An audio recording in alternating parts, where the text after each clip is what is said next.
Hello, in this video, I'm going to show you how to use the QGIS GeoAI plugin to segment tree crowns from satellite imagery utilizing the DeepForest Python package. And if you have never heard about it, it has a GitHub repository. The link is in the video description below. Basically allows you to utilize satellite imagery, and then you can use their pre-trained models to directly detect tree crowns, something like this. And so I've integrated into the QGIS plugin. Now you can just with a couple of clicks, you don't have to write any Python code. You'll be able to detect trees from satellite imagery. Besides detecting trees, it also has other pre-trained model. For example, it can detect birds or animals from aerial imagery, satellite imagery as well. So it's pretty powerful, and it has pre-trained model, so you can just utilize that without having to train your own model. In this video, I'm going to show you step by step how to do that. Since I added the DeepForest support to the QGIS plugin, some users had difficulties installing the plugin, and I'm going to show you step by step how to do that. I have updated the instructions, so now it should work out of the box. Hopefully, I've tested it on my Linux computer. I haven't tested it on Windows yet, but the steps should be pretty much similar. So the link is in the video description below. If you go to the GeoAI website and then click QGIS plugin, from here, scroll down to the installation section. So we're going to use Pipsy. Make sure that you use Pipsy to install QGIS. Don't use your existing QGIS installation. It's not going to work because there are a lot of complicated dependencies, especially PyTorch and GPU stuff. And you do need to follow instruction here to install Pipsy. Just copy this command line, open your terminal, and then you should have Pipsy installed. Once you have that, we can start creating a project. So I'm going to start from step 2 here to create a project, and then we can install it. I'm going to open this on my downloads directory here, and then I'm going to right click. Okay, let me move this one to the left side so that we can see it side by side. So here I'm going to first create a Pipsy project. So what you need to do is to just write this command, Pipsy, and then init geo. So the geo is just the folder you want to, the name you want to give to your project. So I'm going to use geo. And here, because I'm inside the downloads directory, you will see the new folder has been created. Once you have this folder, you want to cd geo, get inside. From here, if you go inside the directory, you should be able to find this pipsy.toml file and double click it. Okay, you want to see some of this stuff. You don't have to worry about it. You depends on whether you will have CUDA 12.x or 13.x. If you don't know, you can use NVIDIA -HMI to see it. So NVIDIA -HMI. Here it's going to show you the version. So for me, I have CUDA 13.1 here. So I'm going to follow the instruction for the 13.x from this section. Just select all of this, Control C, and then come back to this toml file, Control V, hit enter, and then just to save this one. Once you're done, then you can just Pipsy install, hit enter. It's going to install all the dependencies. So this one might take a while. It might take 5-10 minutes, depends on your internet speed.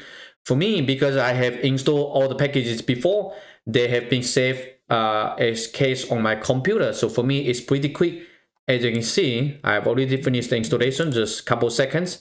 After that, you will need to install DeepForest.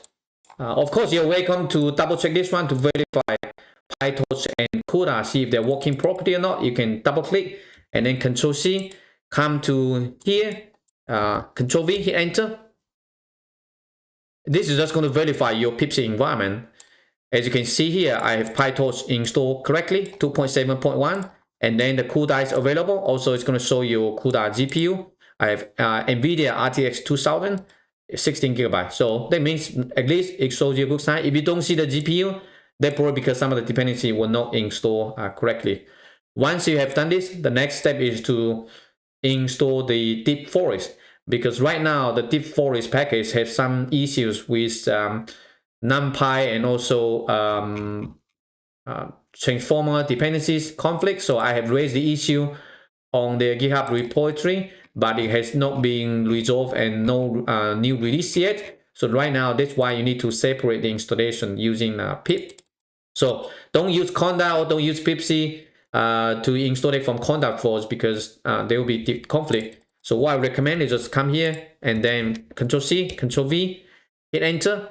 You will be able to install the DeepForest package, but the easiest thing is going to downgrade your NumPy to 1.26.4 and also change format. Some of those are not compatible with SAM3 because they require a higher, newer version of NumPy and also change formats. So what you need to do here is to actually upgrade them back to 2.x. So just Control-C this command, oops, double click, Control-C, and then come here, Control-V, hit enter. So I'm going to force the environment to update NumPy and also change format. All right, so although you're going to see a bunch of these errors here, you can just ignore it. And I'm going to type clear to clear it up. After that, you can start using QGIS to install the plugin. So what you need to do here is to just run Pipsy, run QGIS. Okay, Pipsy, run, oops, QGIS. Again, don't use your previous QGIS installation. It's not going to work. As you can see, it works successfully. We have already have this one open directly. And what you need to do is to go to the plugins menu. Then search GeoAI. Okay. And probably it's the one, whatever is showing up on your list. I have two because I also have a custom QGIS plugin repository. So you just select this one, and then somewhere there should be a install plugin. Just click install, and then you should be good to go. So once you install that, you want to find the menu here, GeoAI menu at the top, upper right corner here. You will be able to find this latest version. If you have installed the plugin previously, but you don't have this DeepForest menu, you're going to click this check for updates, and from here click check for updates. After you update it, you need to close QGIS and then reopen again. Then you should have this menu. Also in the toolbar here, you also be able to find this a tree icon. So this one is the DeepForest plugin that we're going to utilize. So first we need to have some data. If you already have some testing data, that's fine. If you don't have any, let me show you. So inside this Pipsy environment, if you click the folder, we're going to find the DeepForest package. It has some like built-in data. So we're going to go to the environment, ENVS, default, and then click the lib directory. Scroll down to find Python 3.12, and then site packages. Okay, so these are all the packages that we have installed here. As you can see that the number of folders, 785. So that's quite a lot of packages. And we're going to go to, I think, DeepForest. So if you just D and then EEP forest here, to double click. Under the folder, you will find this data directory. And so this is where it provides some of the sample data. And because we're using QGIS, we want to use some GeoTIFF. I think this is the one. OSBS underscore 029. So we can just drag this one to the map. Then we have this sample data. I'm going to show you. Once you open the data, then you can click this tree icon here. It is going to show you the DeepForest panel for you to do segmentation. And at the top here, I'll also show you the link to the GitHub and also the documentation. You're welcome to check them out if you want to learn more about DeepForest. But this is pretty easy and straightforward to use.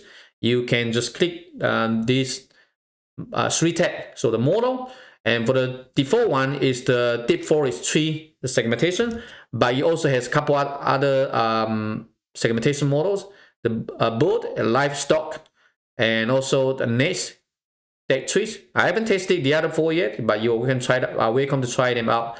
I'm just going to use the first one, and then because it also has a revision, we're going to use the automatically just the default one, and we're going to use the CUDA, but you can just use auto. It's going to detect CUDA on your computer. Just click this load model. It might take a couple seconds to basically load. It's going to download the model from Hugging Face, and then it's going to load the model to GPU. If you see this green text saying that model loaded, then you are good to go. Once the model is loaded, then we can try out some data. If you have multiple data layer, you can select the drop down list to select the data layer that you want. And if you edit the data after you have loaded the plugin, you can click this refresh button to see the layer. So we're just going to use this one, select image from layer.